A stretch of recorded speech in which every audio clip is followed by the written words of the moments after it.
ఈరోజు మిర్యాని మండల కేంద్రంలో ఆదివాసీ రాజ్గోండ్ సేవా సమితి పక్షాన అనుచిత వ్యాఖ్యలను ఒక కుట్రాపూరితంగా ఒక రభాష కార్యక్రమం చేయడానికి వ్యూహాత్మకంగా అక్కడ పోయిన ఆసిఫాబాద్ కాంగ్రెస్ పార్టీ ఇన్ఛార్జి సామ్నాయక్ గారు వారి దుందుడు వ్యవహారాలు చూస్తే మాకు అనిపించింది. మేము ఎందుకు ఖండించవలసి అవసరం వచ్చిందంటే, మేము ఎందుకు స్పందించడం జరిగిందంటే, మీరు లక్ష్మి గారిని, ఆసిఫాబాద్ ఎమ్మెల్యే గారిని, వారికి వ్యక్తిగతంగా సంబంధించిన విషయాలు కూడా మీరు మీడియాలో ప్రస్తావించడం జరిగింది. దానికి మేము మీకు డీటుగా అవినీతి ఆరోపణల క్రమంలో నేపథ్యంలో మీరు అవినీతి మాట్లాడటానికి మీరు సరిపోరు. ఎందుకంటే మీరు 20 సంవత్సరాలు 30 సంవత్సరాలు రవాణా శాఖలో ఒక ఉన్నతాధికారిగా పోవటానికి కూడా ఆ రోజు లక్ష్మి గారే మీకు జిల్లా స్థాయి అధికారిని చేయడం జరిగింది. ఆ విషయాన్ని మీరు మర్చిపోయారు. ఎందుకంటే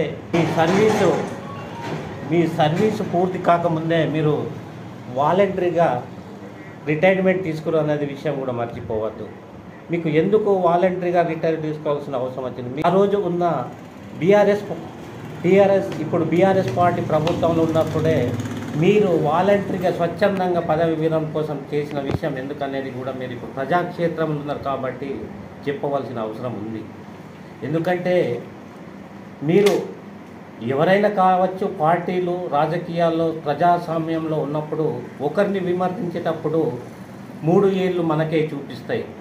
అది మీరు ఒక సహజమైన సూత్రాన్ని మర్చిపోయి మీరు లక్ష్మి గారి మీద ఆరోపణలు చేశారు. మీరు అంటున్నారు ఈ ఆస్తి వ్యవసాయ భూములు ఉన్నాయి, గుర్తుపెట్టుకోండి. ఇంకోటి వాళ్ళ భర్త గారైన సోనరావు గారు దాదాపు 30 సంవత్సరాల నుంచి ప్రభుత్వ ఉద్యోగులుగా వాళ్ళకు వస్తుంది. మీరు ఏదో పూర్పాట్లో మాట్లాడుతున్నారు. ఇంకో విషయము, లక్ష్మి గారు ఆసిఫాబాద్ మేజర్ గ్రామ పంచాయతీకి 2 పర్యావరణలు పంచాయతీ బోర్డు సర్పంచ్గా పనిచేశారు. ఎందుకు మీరు చెప్తారు? మీరే చెప్పండి. మీ మేడం ఒకసారి జెడ్పీటీసీ అయింది, రెండవసారి చేసిన తర్వాత ఉమ్మడి జిల్లాలోనే ఒక టన్నుల రైస్కు అది ఉడికించే పరిశ్రమ పెట్టిందంటే అది మాకు తెలియదా మీరు ఎలా చేశారో? అందుకనే బాయిల్ రైస్ పరిశ్రమ ఉమ్మడి జిల్లాలోనే అది ఎలా వచ్చాదో మీ విద్యా వ్యవస్థలు కూడా ఎందుకు అలా ఇప్పుడు ఎక్కడుంటే అక్కడ ఉన్నాయో మీ ఆస్తులు కూడా, అంటే మేము విద్య ఇచ్చేది మంచితనమే, కానీ మీరు అవినీతికంగా మీరు పారదర్శకంగా చేశారని మీరు గ్యారంటీగా ఒక బాండ్ పేపర్లో రాసిగలుగుతారు. ఆసిఫాబాద్ జిల్లా వాళ్ళకి కానీ ఖానాపూర్ నియోజకవర్గం వాళ్ళకి నేను ఈ మీడియా ముఖంగా మీకు సవాల్ ఇస్తున్నా. ఎందుకంటే మేము పార్టీలకు విషయాల్లో పోతలేము, కానీ ఇక్కడ ఏకైక ఆసిఫాబాద్ జిల్లాలో ఒక ఆదివాసీ మహిళ ఈరోజు స్థానిక సంస్థల నుంచి రాష్ట్ర శాసనసభకు ఎదిగిన చరిత్ర ఉన్నదంటే దానికి ప్రజల మద్దతు లేకనే పోలేదు కదా. మీ లెక్క డబ్బులకు ఆశలించి వ్యవహారాలు చేసి వాళ్ళు పోలేదు. ఇంకో విషయం మీరు గమనించే, పరిసరాలు లేని ప్రాంతాల్లో ఒక మెడికల్ కాలేజ్ ఇచ్చి దాని ఇప్పుడే ఫలితాలు అభివృద్ధిలో వస్తుంది, దానికి ఇప్పుడే సిబ్బంది అవుతుంది. అది లక్ష్మి గారికి తప్ప లాభాలకు ఈ రాజకీయం చేసే వాళ్ళకు అవి చేత కాదు.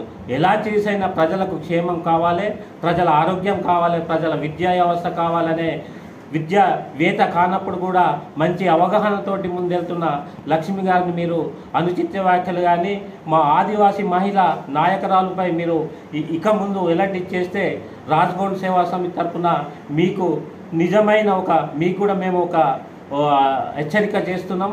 మీరు అవి మానుకోవాలని, లేని ఏడల్లా అవి పరిణామాలు చాలా తీవ్రంగా ఉంటాయి. మేమందరం కలిసికట్టుగా మా సంఘాలు కావచ్చు, మా గ్రామ పట్టణాలుగాను మీకు ఆసిఫాబాద్లో రాజకీయ జీవితాన్ని స్తంభించజేయడానికి కూడా మేము కార్యక్రమం చేస్తాం. జై గొండవాన.